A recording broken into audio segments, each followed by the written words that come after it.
That's really the huge question right now, right? At first glance, this might look and sound like a group of friends. I'll speak in defense of baristas. How long is this going to continue? But this is the 2018 Construction and Development Report. And this year, we all have the chance to pull up a chair and listen in on a conversation with a handful of leaders in our industry. We're so deep into this good cycle, right? We've been in this good market for so long. To me, you can look at it either optimistically or pessimistically. And an optimist would say construction costs are never going to be lower than they are right now. We're in a great market. We're in a great environment here in Idaho. We need to go, go, go. A pessimist would say this is a cyclical market. We're deep into this good cycle, and it's not going to continue forever. With each idea, the discussion hits on topics like cost of building, backlog of work, climate of the market, and hot spots for new growth. Also, what Idaho is doing right. Some other developers talking about this, and they were talking about how many projects they were excited about that they ended up having to scrap because the cost came in so much higher than their pro formas. Some of the escalation on pricing is starting to stabilize, and I think rates are starting to recognize that escalation, and we're getting to some stability there where rates have come up a little bit and interest costs have stayed relatively low. So people are recognizing that we had some escalation and the deals are now starting to get put together. With the costs fluctuating as much as they had in the past, it's very difficult for the developers because it's such a moving target as far as the economics of the deal. So that's one thing on outlook. I hope that we're moderating out a little bit. So when you sit down with a developer or an architect on a project and start talking about the budget, I think we have a pretty good baseline of where that's at. With more stable costs in the market for materials and construction, the backlog of projects is healthy. Generally speaking, our backlog's still pretty strong. We don't see it increasing. The product type is changing a little bit, and the sectors we're working in have changed a little bit, but generally it's stable to good.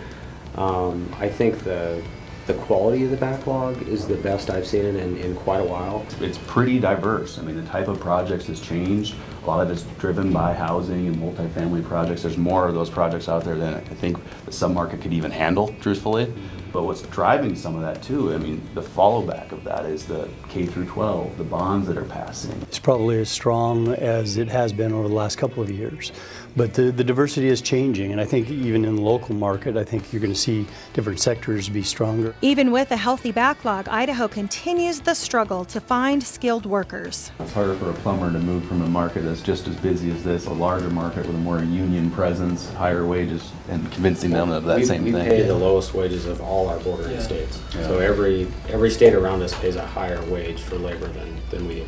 So in terms of when is the right time to build, I can't predict, that piece exactly, but I know that there's not going to be an influx of trade workers and manufacturing workers here with our current labor structure across the board.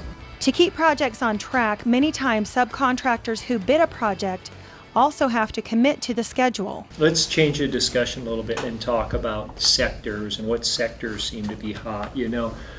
From a national basis, you'll hear a lot about we don't have enough housing. We have way too much retail. I mean, I don't know exactly what the numbers are, but they talk about having, square foot of retail per person, having 10 times as much as Europe and different places like that. Yet in certain sectors, as you see at the Village, we are building retail. I think I'll go out on a limb here and say that the hotel sector in downtown Boise is close to met. We might not see a lot of continued growth in that arena. Done in 2017, Inn at 500, Residence Inn by Marriott, and the Hyatt Place. Downtown continues to stretch its borders. Pioneer Crossing, the estimated $65 million retail, restaurant, hotel development, includes more future office space and a parking garage. And Hawkins Companies recently acquired Capitol Terrace. We don't really have grand plans yet for it. Our intentions are to liven it, freshen it, try to bring that public back into it, bring some energy back to it. The expansion of the Afton at 8th and River, 5th and Idaho Apartments, River Street Lofts, and Idaho Street Townhomes. On campus at Boise State University, the $40 million Honors College is done, and the $42 million Fine Arts Building is under construction. The 150,000 square foot Identity Student Housing Project is underway and will be done this summer. St. Luke's Hospital expansion continues on Jefferson and Avenue B with the 2-year construction of the $42 million Children's Pavilion. Obviously, St. Luke's and St. L's, I think expansion's an understatement. Explosion is probably a better term of what they've done and what they continue to do in the go forward, and then how you can get that assisted living component in close proximity to the medical care. In addition to medical expansion across the Treasure Valley, Idaho Falls Mountain View Hospital added a $65 million, nearly 200,000 square foot wing to that facility. And also in Idaho Falls, Oppenheimer Development broke ground on the Broadway downtown. As a community gathering spot with a fountain and ice rink in the wintertime. It'll be a good community project. It's in downtown. It'll be the first new development project in downtown in probably a couple of decades. The project includes retail, office, and an underground parking garage, a first for Idaho Falls.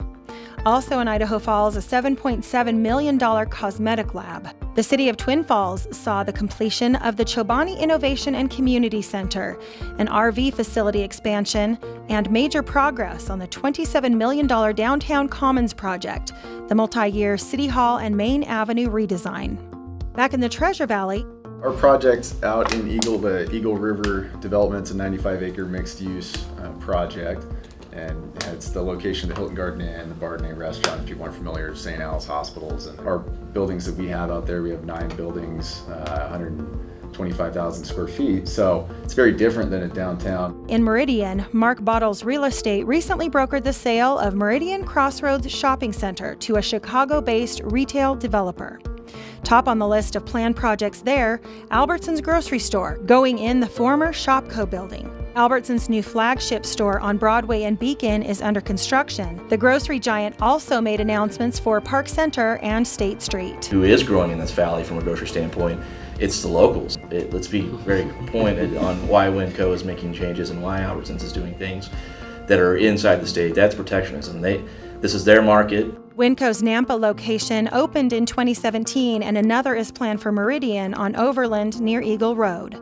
I do finally think that south side of Eagle Road is going to finally start seeing what everybody's kind of always envisioned there, and that sets itself up for a true kind of midtown potential. You know, maybe that's 20 years out or 15 years out. West Ada and Boise school districts are busy with a new Amity Elementary School underway in Boise. Hillsdale Elementary School in Meridian is complete. The YMCA on that same site is still under construction. In Kuna, there are a reported 24 new neighborhood developments under construction. At 10 Mile and the Freeway, 10 Mile Crossing, retail and office buildings are well underway there. Brighton Corporation will headquarter there with the construction of a 5-story, 128,000 square foot facility. 2 projects were complete in 2017 for the adjacent 10 Mile Creek Business Park. Plans there include retail, restaurant, and possibly multifamily housing. In Meridian at Locust Grove, the construction of the 94,000 square foot Idaho College of Osteopathic Medicine, slated to be done this summer. In Nampa, Norco Way continues to expand with 2 more 90,000 square foot warehouses complete there in 2017 and another underway. In downtown Caldwell, a new movie theater is under construction, along with a plaza that includes an ice rink and Flying M Coffee. As we wrap up the roundtable, the discussion turns to what Idaho is doing right to attract and keep the right growth for the future. As long as we're healthy and we have, GBAT in place and other districts to have that private funding and what CCDC can do, there's opportunity. I mean, I don't know what the baseball stadium is going to turn out to be like, but that's an opportunity that's out there that has to be figured out. Locally, the city of Boise, in addition to the stadium that Neil mentioned, has a public library that they're looking at trying to get off the ground and moving forward. So I think you've got some influx of public funds and public projects that you're going to see roll through over the next 24 months. We're doing so many good things. How do we continue on this track and not screw it up? How we don't rush the growth, don't slow the growth, let the growth happen, and how do we continue on this track and not mess things up? And I think some of the stuff that we're doing with the urban environment and downtown housing and it makes a huge difference. I think from an outlook standpoint, whether it comes down to construction or development, I think the outlook just for Idaho, the Treasure Valley, is positive, and as you said, let's just not screw it up. Let's do our best to try to make it so that it will continue to flourish.